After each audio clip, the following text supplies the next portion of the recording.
là, pour rentrer dans le thème de Lean Startup, on va commencer avec cette première image-là que vous voyez. Donc là, ce que ça dit, c'est la façon de développer un produit, c'est pas comme ça. Donc, vous pouvez comprendre par vous-même, mais plus comme la version en bas. Encore une fois, curieux d'avoir votre feedback là-dessus. Qu'est-ce que ça signifie? Qu'est-ce que vous comprenez de l'image? Êtes-vous d'accord? Est-ce que c'est n'importe quoi?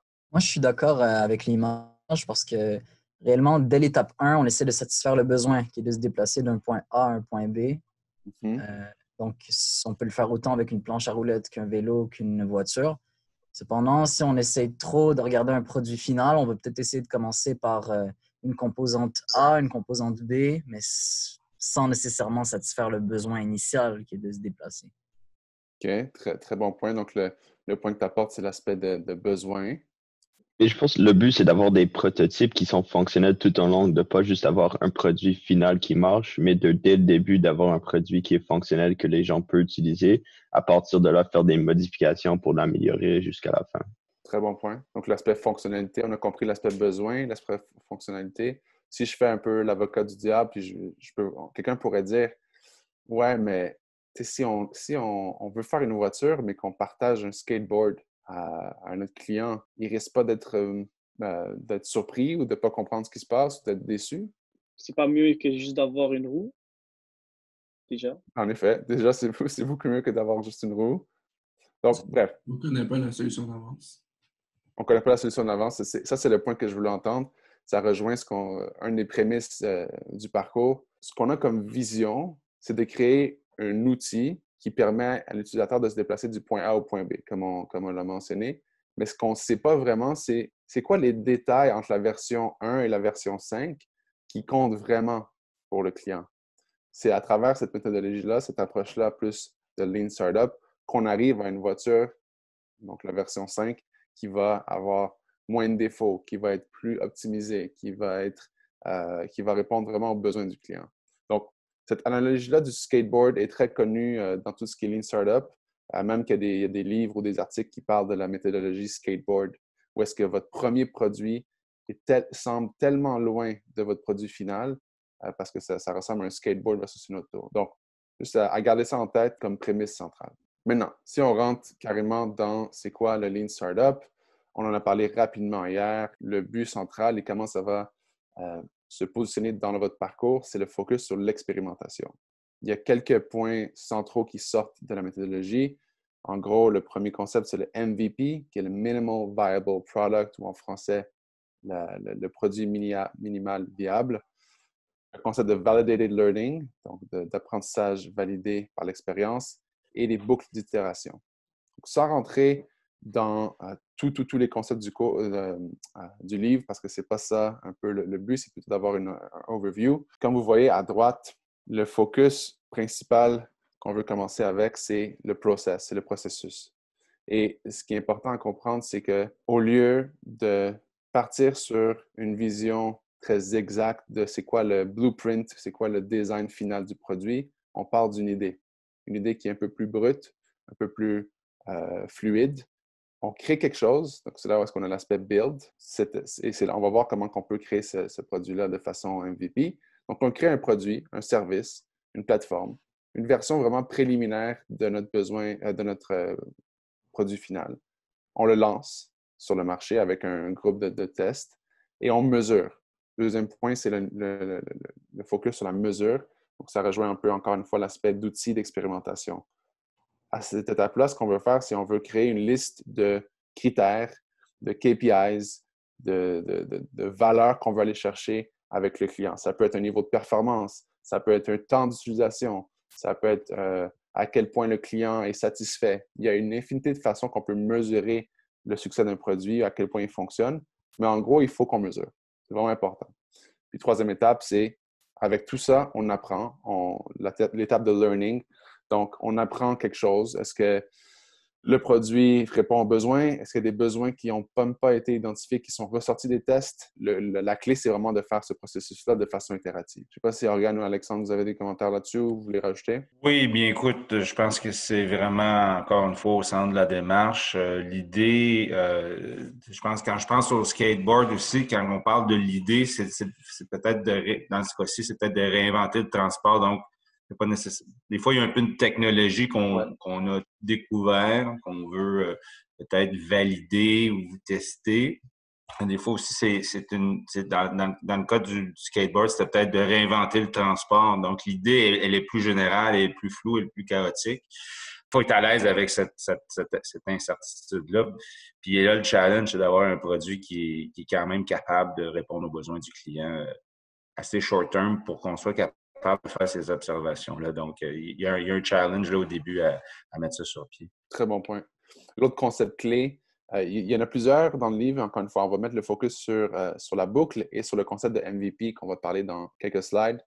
Mais le MVP, en gros, c'est l'outil, c'est le prototype qu'on va utiliser dans notre processus de boucle itérative. Donc, pour mettre un peu plus de focus sur le processus en tant que tel, quelques exemples. Là, ce que je vois à l'écran, c'est peut-être un peu pixelisé, là, mais le focus global qu'on fait le test, c'est non seulement de mesurer, d'apprendre, ainsi de suite, mais un point central, c'est la rapidité. Donc, comme vous voyez dans le milieu de la slide, ici, ce qu'on met de l'avant, c'est Minimize Total Time Through the Loop. Okay? La loop, c'est la feedback loop. C'est à quel point on peut lancer quelque chose, avoir du feedback et puis itérer rapidement. Un point vraiment important, c'est que si vous utilisez la méthode de Lean Startup, la méthodologie d'apprentissage, sans avoir un peu cette presse-là, cette urgence-là, tout le temps que vous allez passer, si ça prend 1 an ou 2 ans, vous faites votre boucle d'itération, c'est un peu trop lent par rapport à la compétition. Donc, le focus dans ce modèle-là, c'est la rapidité d'apprentissage. Vous allez pouvoir évoluer à une vitesse exponentielle si vous expérimentez rapidement, si vous comprenez rapidement ce qui se passe. Donc, un point vraiment important à prendre en compte. Puis, c'est beaucoup plus important de faire un test assez rapidement versus faire le test parfait, mais qui va prendre 1 an ou 2 ans. Donc, ça rejoint un point central qu'on a mentionné hier par rapport à la règle de Pareto, le 80-20, l'efficacité, le focus sur faire quelque chose versus rester à l'étape des plans. Donc, encore une fois, un point central qui revient dans toutes les discussions entrepreneuriales. Si on pense à l'étape un peu plus spécifiquement l'étape de build, ça va dépendre de votre projet. Donc, si vous avez un bien qui est physique, un appareil biomédical avec du hardware, mais ça va être carrément de faire un prototype fonctionnel avec des matériaux du bord, du 3D printing, n'importe quel matériau qui est beaucoup plus abordable, beaucoup plus rapide à créer. Si c'est un software, si c'est une plateforme, un site web, bien, vous comprendrez que ça peut être carrément une page simplifiée de votre produit. Ça peut être un mock-up interactif. Si c'est un service, c'est un peu plus compliqué, mais vous pouvez quand même trouver une façon d'avoir, par exemple, une équipe que vous engagez pour 1 semaine, disons, pour répliquer de quoi aurait l'air votre entreprise finale. Il y a une infinité de façons de faire l'aspect build, mais le défi, c'est vraiment de prendre votre projet à vous puis de vous dire, c'est quoi les éléments clés de mon produit final envisagé ou du problème que je veux résoudre, puis comment je peux partager ça avec quelqu'un. Il y avait une question de la part de Gabriel qui demandait comment est-ce qu'on décide quel test on utilise pour valider nos hypothèses. Comment est-ce que tu vises les éléments que tu as besoin de tester dans tes hypothèses pour prouver que c'est valide puis c'est quelque chose qui va marcher dans le marché? Bon, en gros, une des prémices centrales du modèle, c'est que quand on crée notre idée d'affaires et on a une intuition que ça va fonctionner, ce qu'on sait ou ce qu'on ne sait pas des fois, c'est qu'on a en anglais, on appelle ça des assumptions, donc des présuppositions, des suppositions ou des hypothèses qu'on croit qui sont vraies. Donc, en gros, la façon que je te répondrais par rapport à quelle hypothèse tu veux tester, ben, tu prends un papier, carrément, tu fais la liste de toutes les choses qui doivent être vraies pour que ta théorie sur ton succès de produit fonctionne. Donc, un exemple. disons que Netflix, Uber, on va prendre Uber parce que tout le monde connaît ça aussi. Disons que leur théorie centrale lorsqu'ils partaient, c'était que les gens veulent pouvoir appeler un taxi de façon rapide. Ça, c'est le statement, puis c'est l'hypothèse centrale qui doit être vraie pour que toute la business fasse du sens. Right? On est d'accord? Là, si on prend ce statement-là, donc les gens veulent pouvoir commander un taxi rapidement, c'est quoi les assumptions, c'est quoi les suppositions, c'est quoi les sous-hypothèses qui sont nécessaires pour que ce soit vrai? Donc, les sous-hypothèses qui pourraient être listées, ça pourrait être les gens ont des smartphones pour pouvoir commander des Uber. Par exemple, vous pourriez faire un test ou une analyse puis vérifier que la clientèle que vous avez ciblée à la base pour Uber, il y en a seulement 20% qui ont un smartphone. Bien là, déjà là, juste avec cette sous-hypothèse-là, votre business model est foutu. Comprenez? Donc, c'est une affaire de prendre le statement global de l'entreprise puis de faire la liste globale des sous-hypothèses, puis carrément de les tester. Puis plus une hypothèse a un poids majeur, plus vous voulez la tester rapidement. Ouais, moi, j'avais juste une question pour le. Vous avez dit il faut build vite, rapidement, puis mettre sur le marché rapidement pour avoir le plus de feedback possible.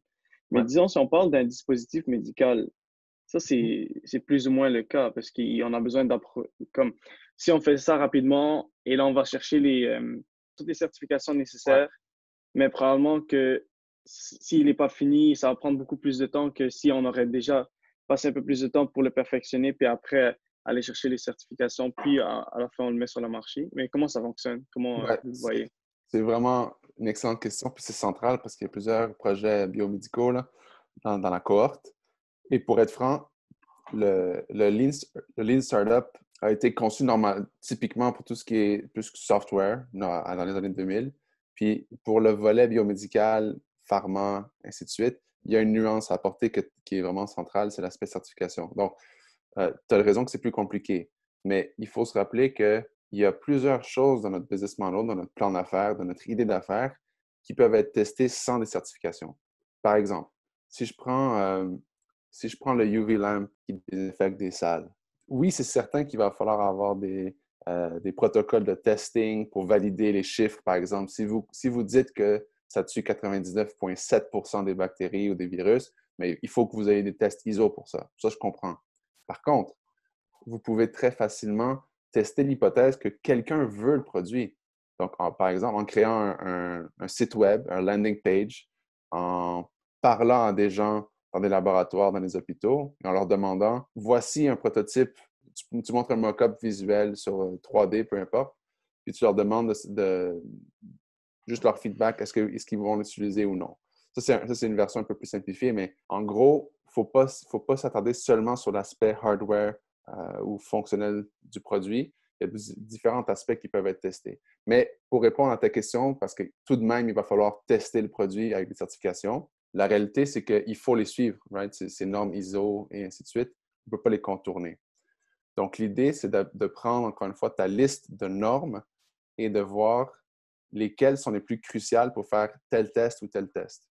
Parce que si tu décortiques ton projet globalement, peut-être que ton projet va nécessiter 10 normes globalement quand le produit est fini, mais qu'en faisant un MVP V1, tu peux tester la norme 2, par exemple, seulement, ou la norme 4. Je sais que c'est un peu pêle-mêle, c'est un peu plus difficile à répondre, mais en gros, l'idée, c'est de venir décortiquer toutes les normes, toutes les hypothèses, et de faire des tests en parallèle. Donc, au lieu d'avoir des tests qui seraient seulement linéaires et itératifs, tu ferais plusieurs tests sur les différents aspects de certification.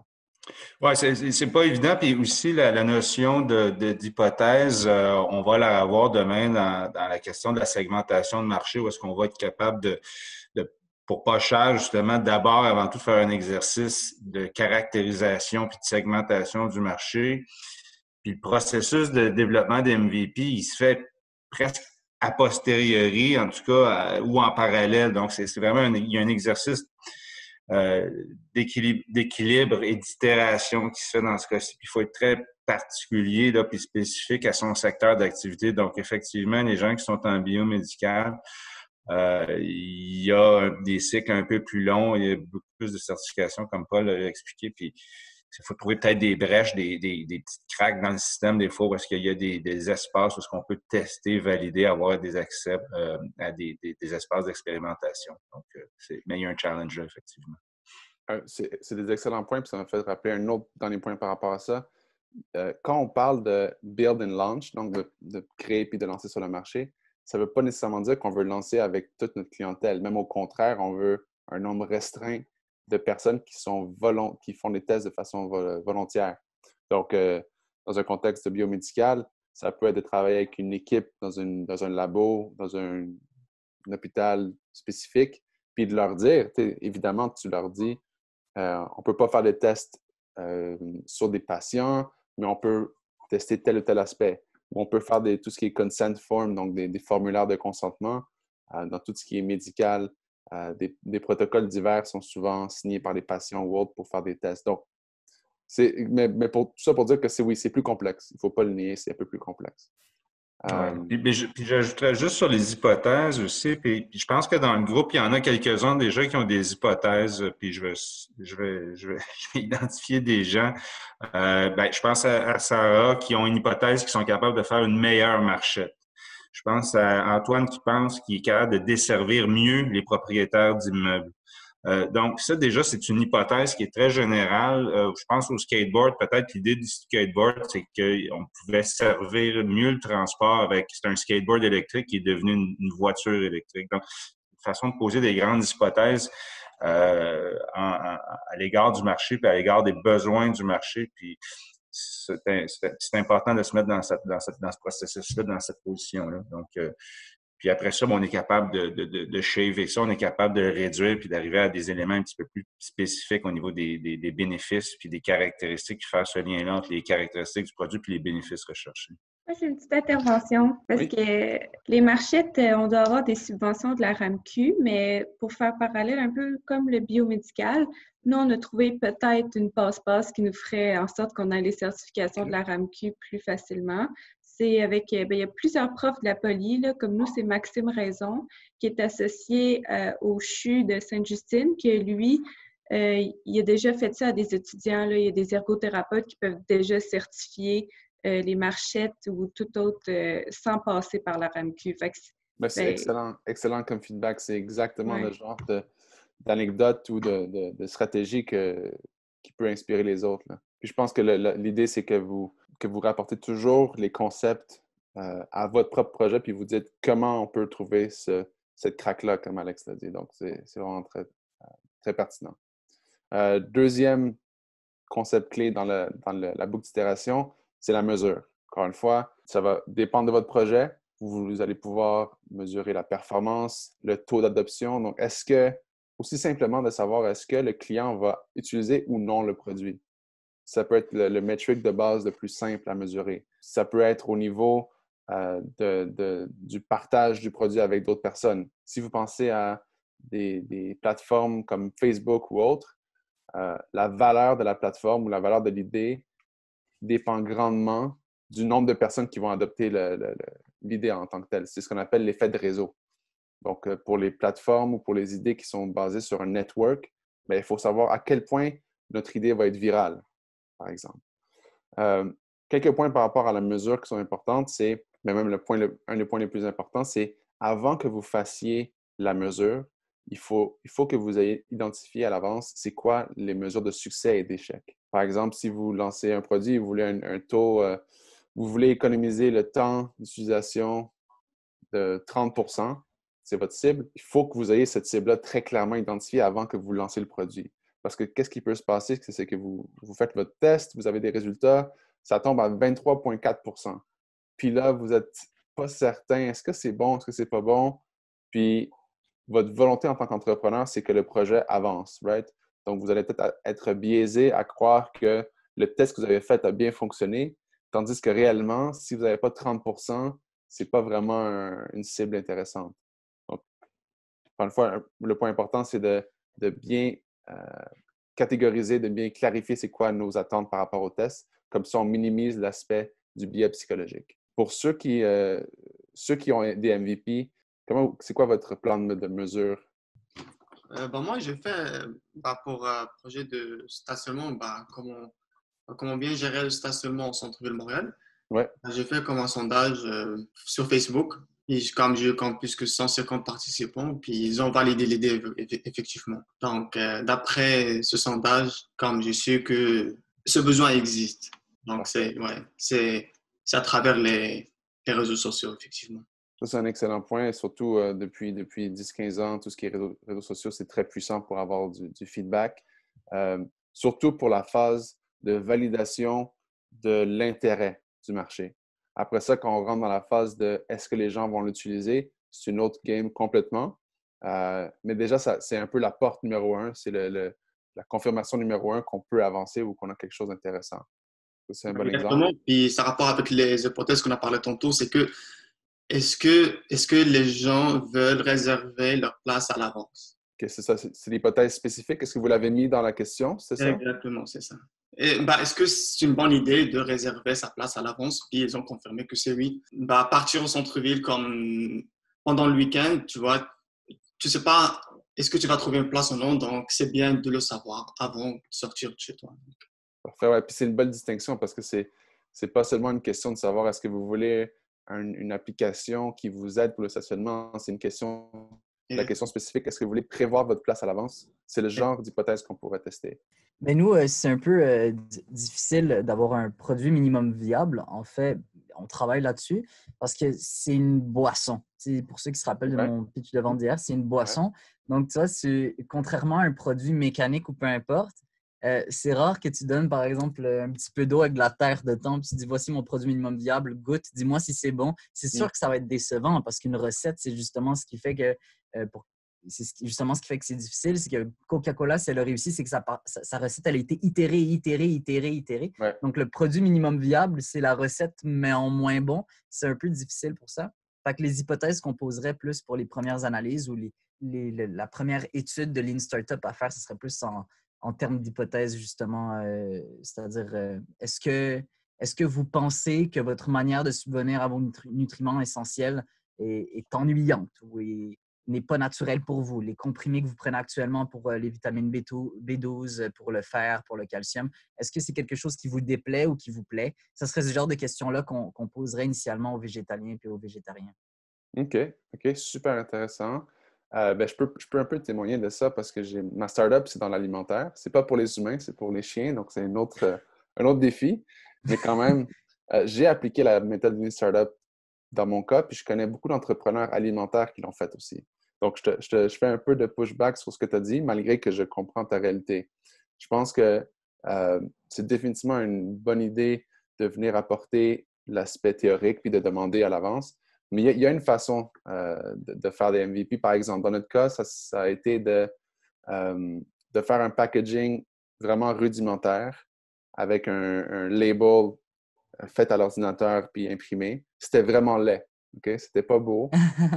Mais ce qu'on a vraiment fait attention, c'est que la recette elle-même soit le plus proche de ce qu'on veut. Right? Puis, c'est très tricky, je comprends, parce que la recette, tu ne veux pas non plus qu'elle alterne énormément entre le début et la fin.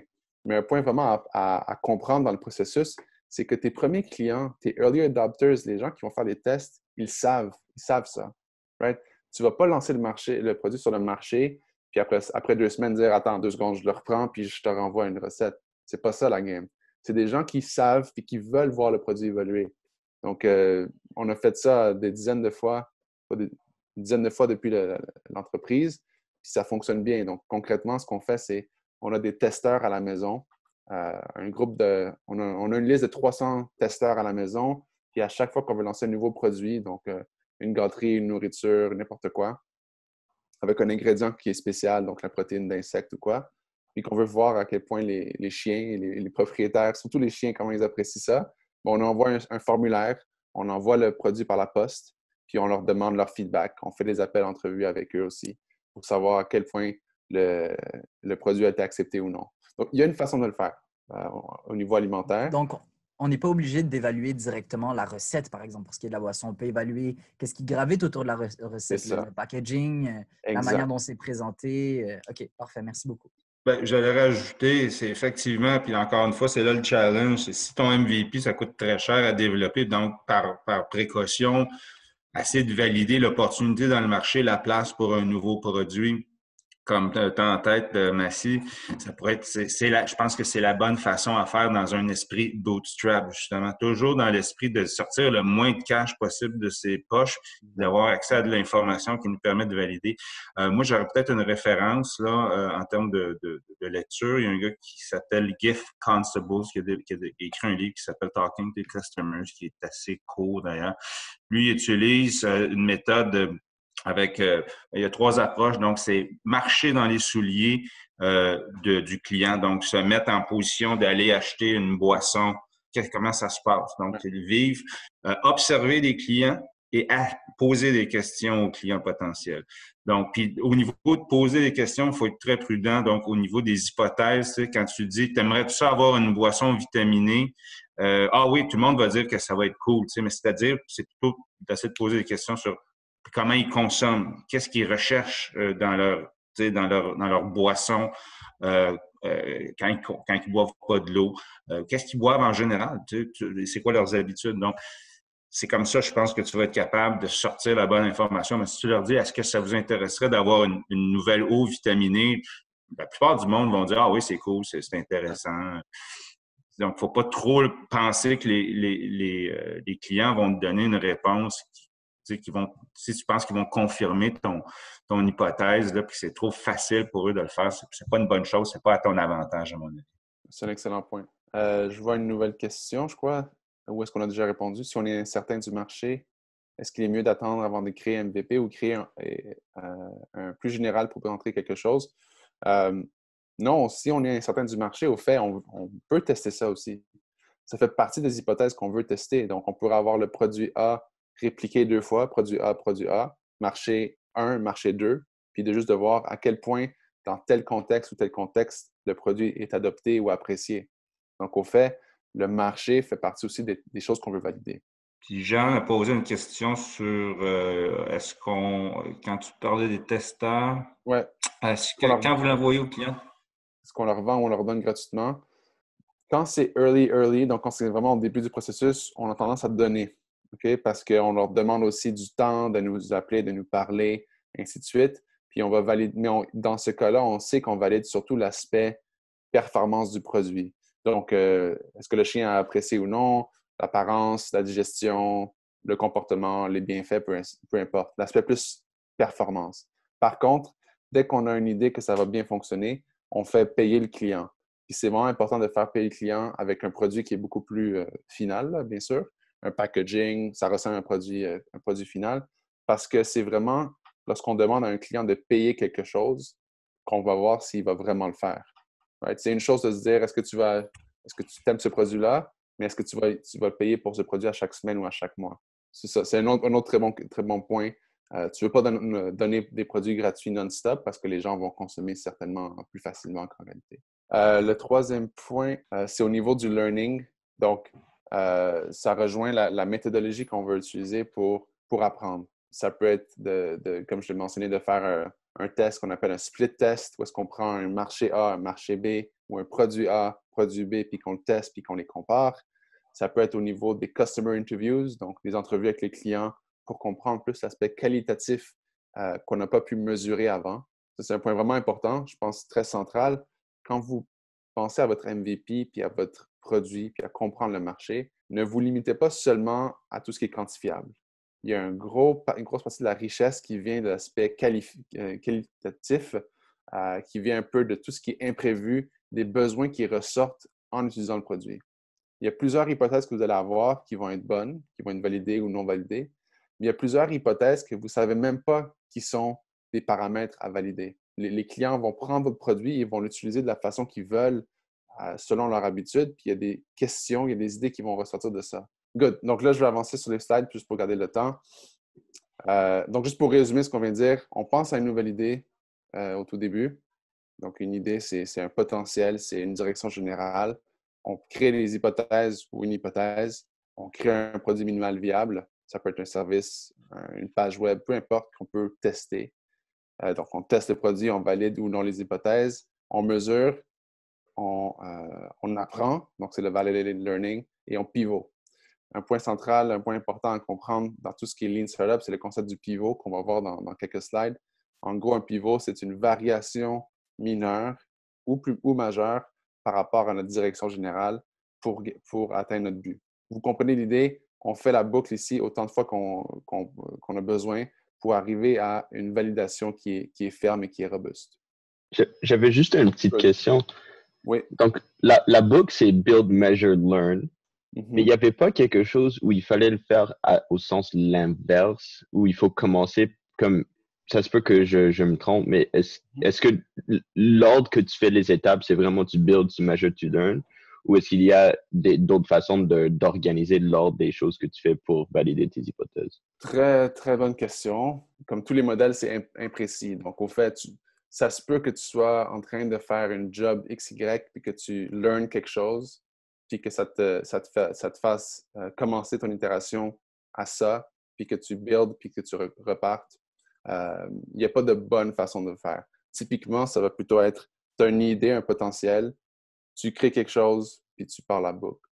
Je ne sais pas si ça répond à ta question, là. Ouais, non, ça marche, merci. Donc, la prochaine slide, on a parlé un peu de façon générale du MVP, donc du Minimal Viable Product. Mais selon vous, quelles seraient les caractéristiques d'un bon MVP? Permet de tester des hypothèses. Simple mais utile, fonctionnel, OK.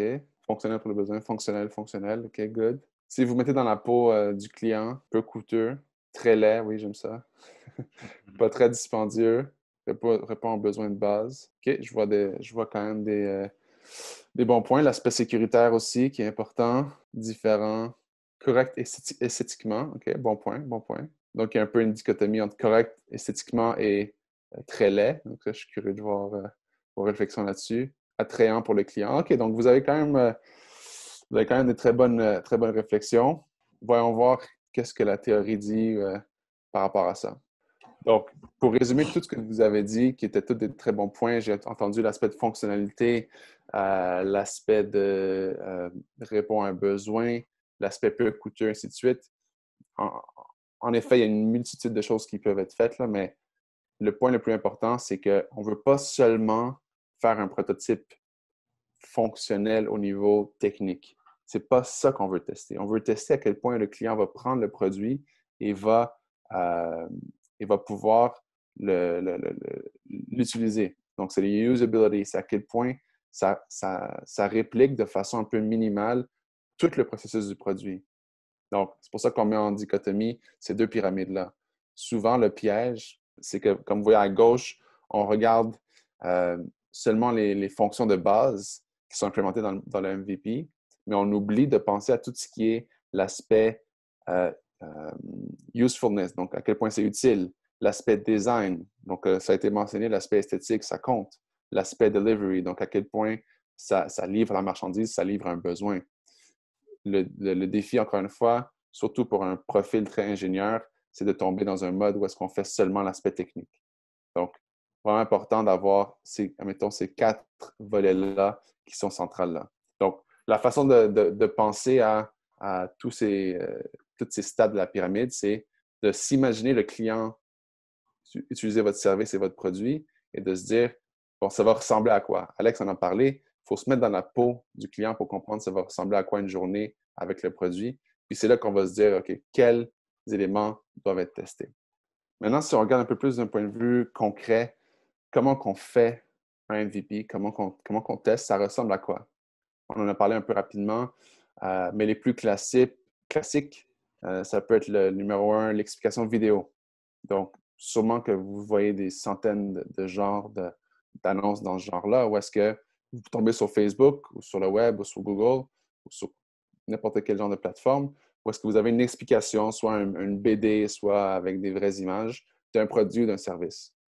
Ça, c'est très puissant parce que c'est en termes d'investissement de coûts et d'argent, c'est une façon très facile d'aller voir si les gens veulent simplement cliquer un like ou share ou est-ce qu'ils vont le visionner. Donc, vous pourriez, par exemple, pour pas mal n'importe qui dans le parcours, n'importe quelle des idées que vous avez, vous pourriez faire un montage vidéo de 2 minutes, quelque chose de beau, quelque chose qui est facilement partageable, puis voir est-ce que les gens ils partagent? Est-ce qu'ils commentent? Est-ce qu'ils ont des commentaires intéressants? Est-ce qu'ils ont des insultes? Est-ce qu'ils ont n'importe quoi qui peut être un genre de feedback?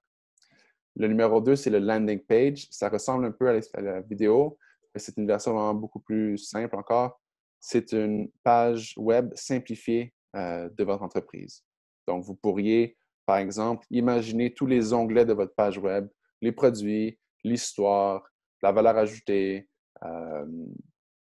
n'importe quel genre de fait saillant d'entreprise et du produit, créer une page web et voir est-ce que les gens vont dessus. Est-ce qu'ils sign up pour une newsletter, par exemple? Une chose que nous, on a faite au début de l'entreprise, on a fait justement ça. C'était une page web simple avec un statement très simple sur la protéine d'insectes pour animaux de compagnie.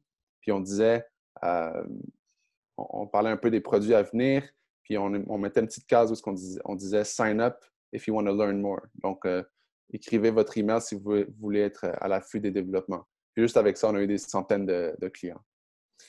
Troisième, c'est ce qu'on appelle le Wizard of Oz. Celui-là est un peu plus funky. En gros, ce que ça fait, c'est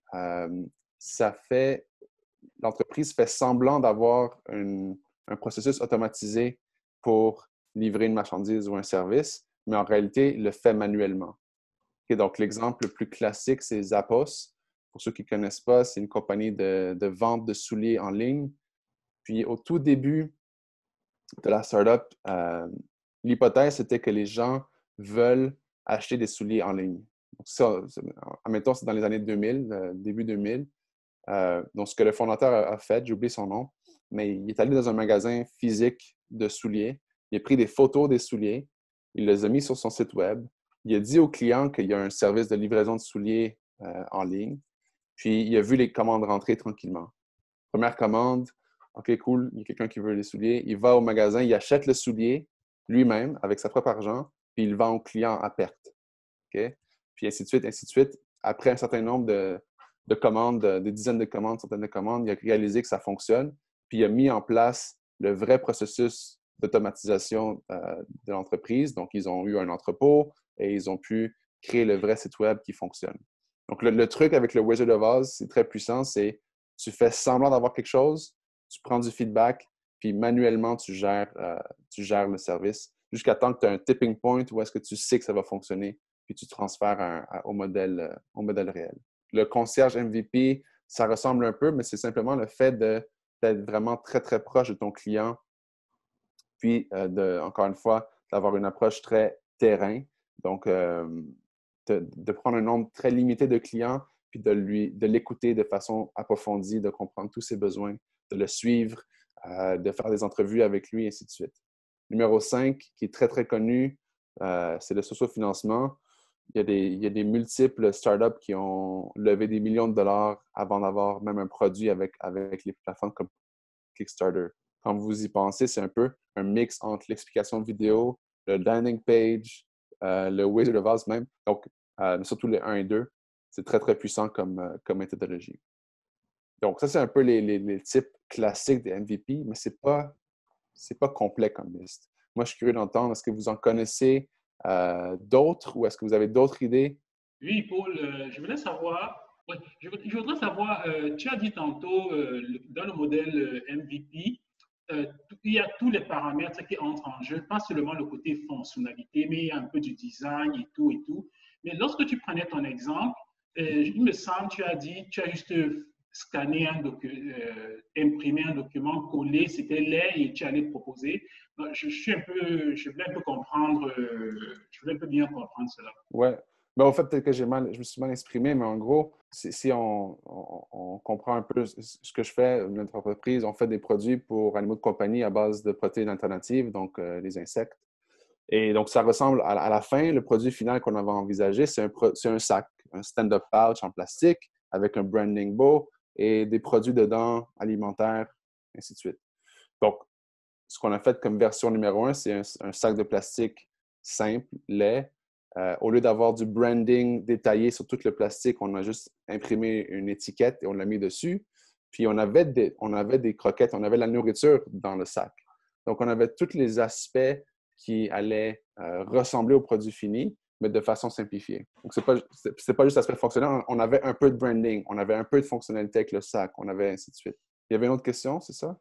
Oui, je me demande comment est-ce que c'est possible d'appliquer ces différentes étapes sans risquer la propriété intellectuelle de son produit, sachant que souvent, dans les premières étapes préliminaires d'un produit, on n'a pas de brevet, quoi que ce soit. Donc, moi, j'arrive, je fais une vidéo, je dis achetez une boisson vitaminée qui fait ci, ça, ci, ça. Je viens de répondre à toutes les premières étapes. Les grosses entreprises avec beaucoup d'argent sont comme ben, merci beaucoup, merci.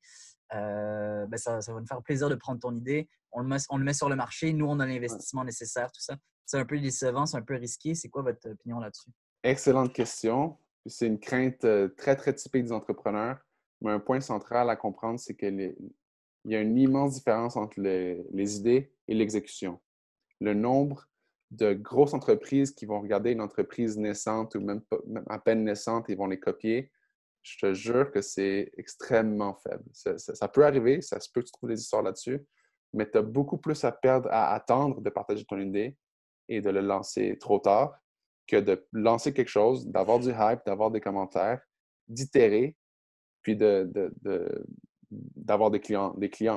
Puis par la suite, ce qui se passe, c'est que 1 an, 2 ans, 3 ans plus tard, là, les grosses compagnies vont vous regarder, puis peut-être ils vont essayer de vous copier. Donc, c'est vraiment une excellente question, puis c'est un point qui bloque plusieurs entrepreneurs. Il y a beaucoup plus de upside à partager. Go for it. Oui, les gros vont peut-être voir, mais ils vont probablement rien faire. Ils s'intéressent seulement quand ça commence à être un business qui fonctionne. Ils ne s'intéressent pas au niveau des idées. Ils reçoivent 500 idées par jour. Donc, ça ne devrait pas être une crainte, selon moi. Ça, c'est mon opinion. Oui, puis si je pouvais rajouter là-dessus, c'est sûr que dans un contexte technologique, c'est toujours une question qui est très importante. Puis je pense entre autres aux gens en génie biomédical, c'est une notion qui est très importante aussi dans ce secteur-là. Moi, ce que je peux partager, c'est que dans ma carrière, j'ai rencontré beaucoup de monde qui sont venus demander des financements, centres locaux de développement, peut-être vous connaissez PME Montréal, j'ai travaillé beaucoup dans ces organismes-là. Puis des gens qui venaient me voir pour du financement, puis je leur demande de me présenter leur idée, puis ils me disent non, je ne peux pas en parler parce que c'est secret, puis j'aurais peur que tu me voles mon idée. T'sais. Puis moi, dans le fond, ce que je leur disais souvent, écoutez, si je prends votre idée ce soir ou cet après-midi, puis que je pars avec, puis que je deviens millionnaire ou multimillionnaire, je veux dire, c'est beaucoup de travail, là, faire ça, puis d'y arriver. Donc, puis si j'y arrive, là, c'est parce que je vais avoir mis des heures puis des grosses semaines. Fait qu'il y a comme une espèce d'équilibre dans tout ça. Puis je dis pas que c'est pas important la propriété intellectuelle. Puis je pense que dans des contextes de labo, tout ça, il y a tous les outils puis tous les services nécessaires pour vous aider à protéger ça. Mais dans des secteurs un petit peu plus ouverts, il faut justement être un peu plus ouvert puis foncer puis diffuser son idée pour créer de l'intérêt, créer de l'attraction, valider nos hypothèses. Parce que sinon, on bouge pas puis on est paralysé. Très bon point, ça. Si on a juste un peu de temps, curieux d'avoir vos idées sur quelles seraient les autres façons de faire des MVP selon vous? Peut-être tu pourrais faire un événement? Absolument, oui. Événement. Ça va susciter l'intérêt des gens. Ça peut créer une communauté aussi. Moi, j'aurais tendance à faire un genre de porte-à-porte. Disons, on a un petit produit. J'en ferais peut-être genre 50 ou 20, peu importe le nombre. Puis je ferais du porte-à-porte sur des quartiers que je ciblerais, puis je leur donnerais, puis je reviendrai peut-être 2 semaines après pour demander, pour demander du feedback, exactement. C'est super, c'est super. C'est notre façon de le faire. Ça coûte pas cher, on est seul, on fait le tour du bloc soi-même. Bref, le but, c'est que, à comprendre, c'est que la liste, la façon de faire des MVP est infinie. Il faut encore une fois que vous preniez votre propre produit, que vous dites comment je peux faire pour avoir l'information rapidement. Puis en se posant cette question-là, vous allez avoir des idées, vous allez trouver des façons d'avancer. Sur ce, on va s'amuser un peu. Puis si vous l'avez, faites pas des recherches sur Internet, s'il vous plaît, parce que vous allez trouver sinon. Mais juste utilisez votre intuition. On a parlé beaucoup de pivots. On n'a pas encore parlé de pivot, au fait. Je veux parler de ça en premier. Un gros concept dans le Lean Startup, c'est le fait que entre la version initiale de notre idée et la version finale, il y a souvent une immense différence. Ce qu'on réalise, c'est que le besoin qu'on croyait qui était nécessaire n'est pas vraiment un besoin. On réalise qu'il y a des features qui sont utilisées et d'autres qui ne sont pas utilisées du tout. Et puis, si on veut créer quelque chose qui a de la valeur pour le client, qui répond à un besoin réel, on doit vraiment savoir pivoter. Donc, on doit savoir pouvoir aligner un peu notre stratégie vers ce que le marché nous dit, ce que le client nous dit. Avec ça en contexte, sachez qu'il y a des entreprises qui partent d'un point A et finissent à une vision complètement, un produit complètement différent.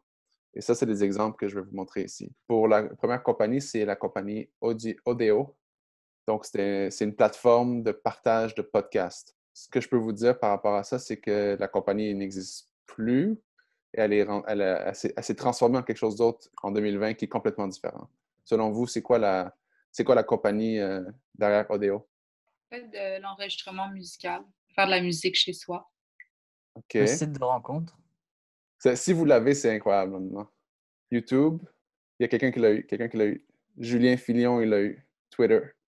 Donc, félicitations. Ouais, donc, Ben, l'oiseau était un indicateur. C'est-tu comme ça que tu l'as trouvé ou ouais, c'est l'oiseau. l'oiseau? Bon, voilà. Ouais. Donc, ça, c'était l'indication. Mais en gros, les fondateurs de Twitter, ils avaient lancé ça. Ils étaient vraiment, vraiment à l'avance sur le marché. En gros, c'était vraiment pour partager des podcasts. Mais ce qu'ils ont vu, c'est que le monde utilisait la fonction de communication beaucoup plus que n'importe quoi d'autre. Donc, entre autres, ils pouvaient se communiquer entre créateurs. Puis c'était ça qui ressortait beaucoup, beaucoup plus. Je n'ai pas le détail de l'histoire, là, mais c'est quelque chose comme ça. Puis ils ont pivoté de façon vraiment dramatique vers Twitter.